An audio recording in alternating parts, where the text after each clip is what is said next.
బీసీలకు 42% రిజర్వేషన్ల అమలు కోసం జరుగుతున్న ఈ పోరాటంలో నిరంతరం తన మేధాశక్తితో సంజీవిని పోస్తున్న అన్న సభాధ్యక్షులు చిరంజీవి గారికి, ప్రజాస్వామ్యబద్ధంగా న్యాయబద్ధంగా ఈ న్యాయ పోరాటాన్ని జరిగేట్టు చూస్తూనే తన కంకణం కట్టుకున్న న్యాయ కోవిదులు ఈశ్వరయ్య గౌడ్ గారికి, పెద్దలు జస్టిస్, ఈ ఖండాన్ని, ఈ దేశాన్ని, ప్రపంచాన్ని చాలామంది రాజులు, మహారాజులు, రారాజులు, చక్రవర్తులు వెళ్ళారు. కానీ రాజుల్లో మంచోళ్ళు ఉంటారు, చెడ్డోళ్ళు ఉంటారు. కానీ మంచివాణ్ణి మన ఊళ్ళల్లో మన పిల్లలు, మన పెద్దలు అందరూ కూడా మహారాజు అంటారు. ఆ మహారాజు విశారదన్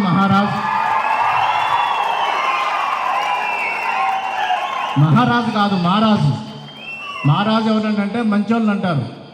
మనకు తెలుసు, మన ఇళ్ళల్లో మన ఊళ్ళలో అనుకుంటాం. సాహు మహారాజ్, మహాత్మా పూలే రుణం తీర్చుకుంటానని చెప్పి ఈ తరం నాయకుడు, బీసీల ఉద్యమాన్ని భుజానికి ఎత్తుకున్న విశారదన్ మహారాజ్ గారికి,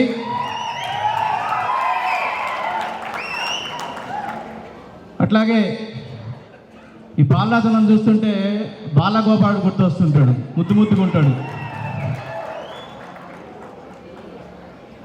బీసీ ఉద్యమ బిడ్డ బాలరాజ్ గౌడ్ గారికి, అట్లాగే కామారెడ్డిలో జరుగుతున్న ఈ కార్యక్రమానికి చైర్మన్ గారు, కమిటీ సభ్యులు, మిగతా అందరికీ కృషి చేసే ప్రతి ఒక్కరికి కూడా, ఈ సభలో మీరందరూ సామాన్యులు కాదు. అవసరమైతే ఒక్కొక్కరు 1000 మందిని లోపల తీసుకొచ్చే సమర్థత, కార్యదక్షత ఉన్న కార్యశీలులు మీరంతా. మీ అందరికీ పేరు పేరున మీడియా మిత్రులకి దళిత బహుజన ఉద్యమాభివందనాలు. తరతరాలుగా జరిగిన మోసాన్ని, జరుగుతున్న మోసాన్ని, జరగబోయే మోసాన్ని మనం కొట్లాడితే వచ్చే లాభాన్ని చెప్పడం కోసం పెద్దలందరూ ఇక్కడే ఉన్నారు. చెప్పారు, చెప్తారు, చెప్పబోతారు. నేను అటు జోలికి పోవట్లేదు. నేను ఇక్కడికి స్పీచ్లు ఇవ్వడానికి, మాట్లాడడానికి రాలేదు. నేను మీకు ఒక కథ చెప్పడానికి వచ్చిన. కురుక్షేత్ర యుద్ధంలో బలిపీఠం ఎక్కిన మహావీరుడి కథ చెప్పడానికి వచ్చిన. జయం మందిర సినిమా తర్వాత మీ అందరిలో కొంతమంది గుర్తే ఉంటుంది. దళిత బహుజనులకు రాజ్యాధికారం కావాలని చెప్పిన ఏకైక భారతీయ సినిమా జయం మందిర సినిమా. 25 సంవత్సరాల ముందు తీసిన ఆ సినిమా తర్వాత చాలా కాలం మదన పడతా ఉన్నా, ఈ కంటిన్యూషన్ జరగాలి, జరగట్లేదు అనేది. 2009 ఎలక్షన్కి ముందు మా ఊరి పోయినా. మాది నల్గొండ జిల్లా. మా నల్గొండ జిల్లా ఇక్కడ ఉన్నారేమో, మా నల్గొండ జిల్లాలో ఉంటారేమో. సామాజిక న్యాయానికి పెట్టింది పేరు. ఎంత గొప్ప సామాజిక న్యాయం ఉంటుందంటే, మా జిల్లాలో కమ్యూనిస్ట్ పార్టీలో అదే నాయకులు ఉంటారు, వాళ్ళే ఎమ్మెల్యేలు, ఎంపీలు. సిపిఎంలో వాళ్ళే, సిపిఐలో వాళ్ళే, కాంగ్రెస్లో వాళ్ళే, టీఆర్ఎస్లో వాళ్ళే, టీడీపీలో వాళ్ళే, బీజేపీలో వాళ్ళే. ఒకే కులం ఉంటుంది మా జిల్లాలో. అంత సామాజిక న్యాయం పాటించే ఏకైక జిల్లా మా నల్గొండ జిల్లా. 2009 ఎలక్షన్కి ముందు మా ఊరు పోయినప్పుడు ఇందాక మిత్రుడు గుర్తు చేశారు, మా రోజు వినను. చాలామంది వస్తుంటారు మా ఇంటికి, ఫ్రెండ్స్ని వెళ్ళినప్పుడు. మా రోజు విన్న బ్యాచ్, ఆయనతో పనిచేసిన వాళ్ళు చాలామంది మాట్లాడుతున్నప్పుడు, అన్న నువ్వు జయమందిర సినిమా చాలా రోజులు అయిపోయింది, మర్చిపోయినావు. ఈ జిల్లాలో చూడన్నా రేపు ఎలక్షన్లు వస్తున్నాయి, ఒక్కడన్నా బీసీ లేదు. పాపం 3 కాన్స్టిట్యున్సీలు ఎస్సీ ఎస్టీలే ఉన్నాయి, అవి తప్ప మిగతా అంతా కూడా ఒకే కులం ఉంది, ఏదైనా చెయ్యన్నా అన్నారు. ఇప్పుడు సినిమా ఏం చేయలేము నాయన, మనం తీసిన సినిమాకే దాని రిజల్ట్స్ కనబడుతున్నాయి. నాకు తీసిన సినిమాకి సంబంధించిన రిజల్ట్స్ కనబడుతున్నాయి, సరే ఆలోచిద్దాంలే అనుకున్న తర్వాత అది మెదడులో తిరుగుతూ ఉంది. ఏదో చేయాలి, ఎందుకు ఊరుకోవాలి, మనం కూడా చేయకపోతే ఎట్లా అని ఏదో తొలుస్తూ ఉంది. ఆ సమయంలో సౌదా అని నా మిత్రుడు బర్బరీకుడు అని ఒక జానపద గాథను రాశాడు. ఆయన భార్య కలిసి. అతను పద్మశాలి, ఆయన భార్య యాదవ కులంలో పుట్టిన ఒక అమ్మాయి. టైం లేదు, సమయం ఉంది మిత్రమా, ఇక్కడ చెప్పడానికే వచ్చిన నేను ఇక్కడ నేను చెప్పడానికే వచ్చిన, ఎందుకంటే ఇది చెప్పకపోతే తప్పు చేస్తున్నాను కాబట్టి చెప్పడానికి వచ్చిన. అయితే ఆ బర్బరీకుడు అనే కథ నేను గద్రన్న అందరం కలిసి చదివినాం. దాన్ని నాటకంగా రవీంద్ర భారతిలో వేయటం జరిగింది. అది మూలంగా తీసుకొని సమకాలిక రాజకీయాలని దాంట్లో జోడించి బర్బరీకుడు అనే కథ ఒక నాటక సినిమా తీసే సమయం లేదు కాబట్టి ఒక నాటక రూపంలో ప్రదర్శించాలని డిసైడ్ అయిపోయినా. గద్రన్నతో మాట్లాడినా, అన్న ఇట్లా అనుకుంటానంటే చాలా బాగుంటుందిరా, దాన్ని కొంచెం రీఫ్రెష్ చేసి కొంచెం మీ నల్గొండ జిల్లాకు సంబంధించినట్టుగా దాంట్లో ఏడ్చి గుర్తు చేయమన్నారు. అది 4 సెంటర్లలో వేయడానికి డిసైడ్ అయిపోయి కోదాడు, నల్గొండ, మిర్యాలగూడ, సూర్యాపేట. ఎందుకంటే ఆ కళాకారులు టీవీ సీరియల్లో, సినిమాల్లో చిన్న చిన్న క్యారెక్టర్లు వేసి నటిస్తూ ఉంటారు కాబట్టి ఆ 4 ప్లేస్లకు మాత్రమే టైం ఇవ్వగలిగారు ఒక వారం రోజులు. సరే అయినా పర్లేదు మేజర్ సెంటర్లో చేద్దామని చెప్పి గద్రన్న నేను కలిసి కోదాల్లో మొదలుపెట్టాం. అక్కడ జిల్లా మొత్తం జయమందిర సినిమా చేసిన డైరెక్టర్ నాటకం వేయిస్తున్నాడు అనేది జిల్లా మొత్తం ఒక వార్త అయిపోయింది. కోదాల్లో వేయగానే జిల్లాలో ప్రకంపనలు మొదలైనవి. ఆ నాటకం జరుగుతున్న 3 గంటల సేపు వచ్చిన ప్రేక్షకుల్లో, వచ్చిన ఉద్యమకారుల్లో, వచ్చిన బహుజనుల్లో ఒక ఉద్వేగం మొదలైంది. అక్కడి నుంచి సూర్యాపేట పోయినాం, అక్కడి నుంచి నల్గొండ పోయినాం, అక్కడి నుంచి మిర్యాలగూడకి వచ్చినాం. మిర్యాలగూడకి వచ్చిన తర్వాత ఆ మిర్యాలగూడ సభలో చాలామందికి ఇంక ఇది కంటిన్యూ అయితే కష్టం అనిపించింది. అగ్రకుల నేతలకి చాలామంది నన్ను హాలియాలో వేయమని అడుగుతూ ఉన్నారు. అక్కడ డిమాండ్ చేశారు మిర్యాలగూడలో. నేను అప్పుడే స్టేజ్ మీద చెప్పిన, నేను లేదు వీళ్ళకి అవకాశం లేదు, వీళ్ళు సీరియల్స్లో కమిటీ అయ్యారు కాబట్టి వేయలేనని చెప్పాను. కానీ ఈ వార్త ఆ నోట ఈ నోట వెళ్ళిపోయి కురువృద్ధుడు మహాపండితుడైన రాజకీయ పండితుడు జానారెడ్డి గారి చెవిన పడింది. ఈ నా కొడుకు ఎక్కడ ఈ ఆలియాకి వస్తాడేమో, ఈ నాగార్జున సాగర్కి వచ్చి మళ్ళీ బర్బరీ కూడా వేస్తే మా పరిస్థితి ఎంతో, ఇక్కడేమో గొల్లోలు ఎక్కువ, వాళ్ళ ఓట్లు లేకపోతే నేను గెలవను, ఆల్రెడీ రామూర్తి యాదవ్ అని అతను నన్ను ఓడించిండు కాబట్టి నేను రాకుండా చేయాలనుకున్నాడు. ఆయన నాకు నేరుగా ఫోన్ చేయకుండా పరిచయమే, నేనంటే ఆయనకి ఇష్టమే, ఆయనంటే కూడా నాకు ఇష్టమే. ఆయన నాకు చేయకుండా గద్రన్నకు ఫోన్ చేసిండు. ఎందుకంటే గద్రన్న ఆయన హోమ్ మినిస్టర్ ఆ రోజు, గద్రన్న కేసులు ఉన్నాయి. గద్రన్న ఫోన్ చేసి ఇట్లా ఏదో బర్బరీ కూడా మొత్తం అక్కడ వర్ణాలను తిడుతుర్రట, అదట ఏంది అని అంటే, అవును అది చాలా మంచి కదా, ఒక బలిపీఠం ఎక్కిన యోధుడు కదా అంటే, మరి చెలకుర్తికి వస్తున్నట్టు కదా, హాలీలో వేస్తున్నట్టు కదా అంటే, మరి నాకు తెలిసి అయితే రావట్లేదు, వాళ్ళ టైం లేదు, కానీ వాడు ఏదో ఒక రోజు వస్తాడని చెప్పిండు. ఎందుకు చెప్పాలి గద్రానికి పనిపాటు లేకుండా? ఏదో ఒక రోజు వస్తాడంటే ఆ కాన్స్టిట్యున్సీలో నిమ్మల రాములు గారనే బయటికి పంపించిన జానారెడ్డి గారు నిమ్మల శంకర్ని వదిలిపెట్టడా? ఆ యుద్ధం నాది కాదు కాబట్టి నేను ఎదురుపడలేదు. ఆ యుద్ధం చేసిన రోజు మాత్రం ఏదో ఒక రోజు తెచ్చుకుంటా వస్తా, సమాధానం చెప్తా. అయితే బర్బరీ కథకొద్దాం. కురుక్షేత్ర యుద్ధం, కృష్ణుడు పోయిండు, సంధి కోసం పోయి యుద్ధాన్ని ప్రకటించాడు. ఎందుకంటే ధర్మరాజు మనసులో యుద్ధం చేయాలంది కాబట్టి ఆయన మనసులో మాట కృష్ణుడు చెప్పిండు, వచ్చిండు. ఇప్పుడు ఒక అడవిలో దండకార్యంలో ఒక గూడెంలో ఒక అద్భుతమైన దండోరా మోగింది, ఓ తుడు మోగుతుంది. ఆ మోగుతున్న సందర్భంలో ఒక అమ్మవారి విగ్రహం దగ్గర ఆ గూడెలకు సంబంధించిన మొత్తం వచ్చారు. ఒక తల్లి, ఆ తల్లి పేరు జగ్ని, ఆమె కొడుకే బర్బరీకుడు. ఈ బర్బరీకుడు తండ్రి ఎవరంటే భీముడు. ఈ పాండవులు అడవులలో ఉన్నప్పుడు వాళ్ళకు రక్షణ ఇచ్చింది ఆ దండకార్య కోయలు, గోండ్లు, చెంచులు, వీళ్ళే గిరిజనులే, ఆదివాసులే, మూలవాసులే వాళ్ళకి రక్షణ. కాబట్టి వాళ్ళ రక్షణ కోరితే ఇస్తారో లేదోనని వాళ్ళతో సంబంధాలు పెట్టుకున్నారు. భీముడికి జగ్నికి పుట్టిన కొడుకే బర్బరీకుడు. ఇప్పుడు ఆ బర్బరీకుడికి ఆ తల్లి భీముడు గద ఎత్తితే ఎంత యుద్ధం చేయగలుగుతాడో, ఎంతమందిని కొట్టగలుగుతాడో దానికి మించి 1000 రెట్ల మందిని కొట్టగల గదా యుద్ధాన్ని నేర్పింది తల్లి. అర్జునుడు విల్లుకు పెడితే ఎంత అపారమైన యుద్ధం చేయగలుగుతాడో అంతకు 10 రెట్ల విల్లును వెలికెట్టడం నేర్పింది తల్లి. ఎందుకంటే బర్బరీకుడు గాల్లో ఎగురుతున్న పక్షిని చూడకుండా కొట్టగలడు, రెప్ప పాట వేయకుండా. అట్లాంటి విలుత నేర్పింది ఆ తల్లి.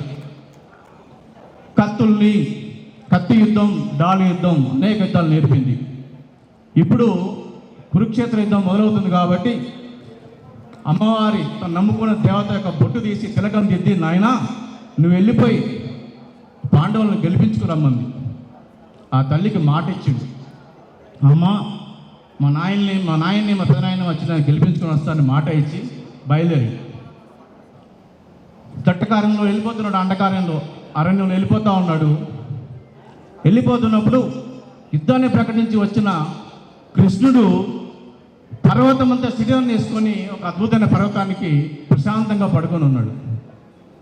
ఆ పడుకొని ఉన్న కృష్ణుడికి ఆ పర్వతం ఒక కదలికి వచ్చింది, ప్రకంపనలు వచ్చినాయి. ఎందుకు వచ్చినాయంటే బర్బరీకుడు ఆ అరణ్యంలో అడుగు పెట్టాడు. వాడు అడుగు పెడితేనే పర్వతాలు ప్రకంపనలు జరిగేంత శక్తివంతుడు. ఒక్కసారి ఉలికిపడ్డ కృష్ణుడు ఎవడు వీడు అని చెప్పేసి ఆలోచించి ఇటు తిరిగ్గానే ఒక అద్భుతమైన పిల్లనకు వినిపించింది. అద్భుతమైన సంగీతానికి నాకంటే గొప్పగా వీడు వేణుగానం వినిపిస్తున్నాడు అని చెప్పి ఎత్తుక్కుంటూ వెళితే ఆయనను చూసి కన్నయ్య నువ్వు అని అక్కడ చేర్చుకున్నాడు బర్బరీకుడు. నన్ను ఎట్లా గుర్తుపట్టావు అంటే మా అమ్మ చెప్పింది అన్ని విద్యల్ని పాస్ చేసింది, మార్కులు వేసింది, కానీ నీ పిల్లలతో వాయిస్తే మాత్రం నాకు మార్కులు వేయలేదు, ఎందుకంటే నీకు మార్కులు వేసేది నీ తప్పులు దిద్దేది కృష్ణుడు మాత్రమే అని చెప్పింది అని చెప్పి, కాబట్టే నువ్వే నా సతీతల కృష్ణయ్య అని చెప్పి మనం బలిపశులం కాదని చెప్పాలి. కాబట్టి కృష్ణుడు మరి ఎందుకు వెళ్తున్నావు, ఎక్కడికి వెళ్తున్నావు అడిగాడు. ఇట్లా యుద్ధం జరగబోతుందట, మా పెదనాయన్ని మా నాయన్ని గెలిపించాలని పోతున్నా అన్నాడు. లోపల నవ్వుకున్నాడు. సరే నీ దారి నువ్వు పోయిన తర్వాత వస్తాయని పంపించిండు. బర్బరీకుడు పాండవుల గుడారాల దగ్గరికి అలా ఉన్న ప్రాంతానికి వెళ్ళాడు. వెళ్ళంగానే తండ్రిని, నాయన నువ్వు నేను జగ్ని కొడుకున్నాను కానీ తండ్రి కౌలించుకున్నాడు. పెదనాయన దండం పెట్టిండు, చిన్న అందరూ దండం పెట్టిండు.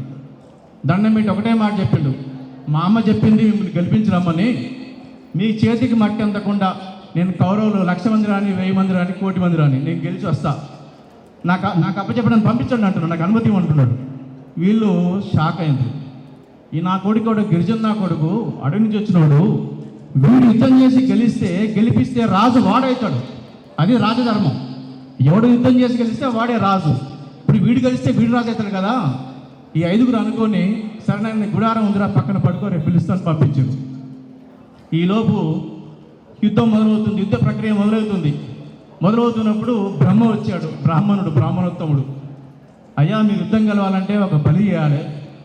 ఈ బలికి ఒక 4 అరువులు, వాటిలో బ్రాహ్మణుడు నేను, ఇక కృష్ణుడు, అర్జునుడు, మహాబలవంతుడు, ధర్మం మర్మం తెలియనివాడు, ఒక మహావీరుడు బర్బరీకుడు. ఈ 4 యుద్ధానికి బలైతే మీ యుద్ధం గెలుస్తున్నారు. అప్పుడు బ్రాహ్మణుని చూసి నన్ను బలివ్వమంటారంటే ఆ అర్జునుడు ఏమంటాడంటే, ధర్మరాజు అసలు బ్రాహ్మణోత్తని బలిస్తే మహాపాపం, అది ఆ రాజ్యం మాకెందుకు అంటాడు. మరి కృష్ణుని బలిద్దామంటే కృష్ణుడు లేకపోతే యుద్ధమే లేదు, మాకు కృష్ణుడు ఎట్లా బలిస్తామంటాడు. మరి అర్జున్ని బలిద్దామంటే అర్జున్ కోసం యుద్ధం చేసేది, మా కోసం యుద్ధం చేసుకుంటే అర్జున్ ఎట్లా బలిద్దామంటాడు. మరి ఎవరిని అంటే బర్బరీకుడు ఉన్నాడుగా, పోయి అడగండి అంటాడు. ఇది ధర్మం. ధర్మరాజు చేసిన ధర్మం ఏంటంటే బలి పశువుని బర్బరీకుని కోరాడు. దీనికి రాయబారం ఎవరు చేయాలి? కృష్ణుడు చేయాలి. కృష్ణుడు పోయాడు. ప్రే బర్బరిక ఇటు జరిగిందిరా సమావేశం, బాపనాయన చేస్తేనేమో మహాపాపం అన్నారు, నన్నేమో వద్దంటున్నారు, మరి అర్జునుడు లేకపోతే అసలు ఈ రాజ్యం ఎందుకు అంటున్నారు, మరి నిన్ను అడిగారు నువ్వు చేస్తావని అడిగారు. నేను యుద్ధంలో బలి ఇస్తే మా తనని గెలుస్తాడా అన్నాను. గెలుస్తారా అన్నాను. అయితే ఇస్తా అన్నాడు. వారు పిచ్చి నా కొడక, నువ్వు పాండవుల్ని కౌరవులు ఇద్దరు కలిసి ఎదురొస్తే ఇద్దరిని గెలవగలిగిన సమర్థత శక్తి నీకుందిరా. నేను పని చేస్తా, నేను నీతో ఉంటా, ఇద్దరిని కొట్టు, నేను రాజు చేస్తా అంటాడు. ఆశ్చర్యపోతాడు బర్బరీకి. ఇద్దరిని కొట్టగలుగుతా నువ్వు, నేను వెనుక ఉంటా, నేను రాజుని చేస్తా, సింహాసనం ఎక్కిస్తా. ఆశ్చర్యపోయి నేను మా అమ్మకు మాటిచ్చాను కదా కన్నయ్య అంటాడు. ఒరి నా కొడకలారా, మీరు మాటిచ్చామని మనం భాష చేసామని ఓట్లు వేశారని ఇట్లే కదా మీరు మోసపోతున్నారు. అమ్మ మాట కోసం ఏందిరా, మాట నేను మారుస్తా, నేను చెప్తాను, రెడీ అవ్వమంటాడు. లేదు నేను పాండవులను గెలిపిస్తానని మాట ఇచ్చిన, కాబట్టి నేను బలివడానికి రెడీ అంటాడు బర్బరీకుడు. అది మనం ఒక మాట ఇచ్చిన ఒక భావ బానిసత్వానికి మనకు మంచి చేస్తే ఆ పోలతనానికి మనం లొంగుపడతాం, బానిసత్వానికి గురవుతుంటాం, బలవుతుంటాం. సరే, అప్పుడు కృష్ణుడు అంటాడు, నీకు ఏమైనా కోరికలు ఉన్నాయని అడుగుతాడు. ఏం లేదు, యుద్ధం అంతా నేను చూడాలి, నేను చచ్చిపోయినా కూడా నా తల ఆకాశంలోంచి యుద్ధక్షేత్రాన్ని కురుక్షేత్రం చూడాలని అడుగుతాడు. అదే నా కోరిక వెళ్ళలేదు అంటాడు. సరే అంటాడు, బలిస్తాడు. నేను షార్ట్ ఫామ్ సమయం లేదు కాబట్టి చాలా స్పీడ్గా షార్ట్ ఫామ్లో చెప్తున్నాను, మీకు అర్థం చేసుకుంటాను అనుకుంటే. అర్థమవుతుందా? బలి అయిపోయింది, యుద్ధం మొదలైంది. బర్బరీకుడు తల ఆకాశం నుంచి నేల మీద ఉన్న యుద్ధాన్ని చూస్తుంది. ఎన్ని అన్యాయాలు అక్రమాలు జరుగుతున్నాయో కళ్ళతో చూస్తున్నాడు. శకురుని పెట్టి ఒక ఆయన చంపిండ్రు, అశ్వత్థామత కుంజరాన్ని అబద్ధం ఆడి ఇంకో ఆయన చంపిండ్రు. క్షత్రియుడే కుంతీదేవి కడుపున పుట్టిన సూర్యుడు తండ్రి అయినా ఒక బెస్త తండ్రి పెంచారనే నెపంతో అతన్ని శూద్రుడు చేశారు కర్ణుడిని. కాబట్టి శూద్రుడు రాజ్యానికి అర్హుడు కాదు కాబట్టి వాని కవచ కుండలాలు కన్న తల్లి తీసుకొచ్చి ఇచ్చింది. అంటే ఎంత ధర్మయుద్ధం ఆలోచించండి. యుద్ధం అయిపోయింది, పాండవులు గెలిచిండ్రు. ఇప్పుడు ఆకాశం నుంచి చూస్తున్నాడు బర్బరీకుడు. యుద్ధాన్ని మొత్తం చూసిన బర్బరీకుడు, తల్లి వచ్చింది, నా కొడుకు ఎక్కడున్నాడు, గెలిచిన యుద్ధంలో నా కొడుకు ఎక్కడ, తండ్రి రోధిస్తూ ఉంది శవాలను చూస్తూ, తల్లిని చూస్తూ కన్నీరు పెడుతుంది పైన తల. కృష్ణయ్య, నన్ను ప్రశ్న అడుగుతానన్నాడు. అడుగు అన్నాడు. ఈ రాజ్యం ఎవరిది అన్నాడు. క్షత్రియుడిది అన్నాడు కృష్ణుడు. ఈ రాజ్యం ఎవరి కోసం అన్నాడు. క్షత్రియుల కోసం అన్నాడు కృష్ణుడు. మేమెవరో ఈ రాజ్యంలో అన్నాడు. మీరు బలి పశువులుగా అన్నాడు. మేము బాగుపడేది ఎప్పుడు అన్నాడు. ఈ రాజ్యం మీకు వచ్చినప్పుడు అన్నాడు. ఈ రాజ్యం మాకు ఎప్పుడు వస్తుందని అడిగాడు. మీరు యుద్ధం చేసినప్పుడు అన్నాడు. మీ యుద్ధం ఎప్పుడు చేసినప్పుడు అన్నాడు. మీ యుద్ధం చేయాలని తెలిసినప్పుడు అన్నాడు. మనం యుద్ధం చేయాలని తెలిసిందా? ఇప్పుడు మనం యుద్ధం చేయాలని తెలిసిందా? మనం యుద్ధం చేద్దామా? ప్రజాస్వామ్యబద్ధంగా యుద్ధం చేద్దామా? చేయాలి. అందుకోసమే వచ్చిన ఈ 4 మాటలు చెప్పడం కోసం. తెలంగాణ ఉద్యమంలో తెలంగాణ కోరుకున్న రాజకీయ పార్టీలన్నీ కూడా తెలంగాణ మద్దతు ప్రకటించినాయి. ఈరోజు ఈ బీసీ ఉద్యమానికి 42% రిజర్వేషన్లకి అన్ని పార్టీలు ప్రకటించినాయి మద్దతు. కానీ ఇది చట్టసభలో నిర్ణయం జరగాలి, పార్లమెంట్లో నిర్ణయం జరగాలి. ఈ శీతాకాల సమావేశాల్లో ఎవరైతే ఇస్తామని మాట ఇచ్చారో ఆ కాంగ్రెస్ ఎంపీలు రాజీనామా చేసి పార్లమెంటు స్తంభింపజేయాలి. ఎవరు మద్దతు పలికారో ఆ పార్లమెంటు సభ్యులు కూడా రాజీనామా చేసి పార్లమెంటు స్తంభించాలి. ఈ వేదికగా నేను వ్యక్తిగతంగా ఇది కోరుకుంటున్నా, ఈ డిమాండ్ చేస్తున్నా. Thank you Phule, thank you, జై భీమ్, జై పూలే, థ్యాంక్ యూ ఆల్.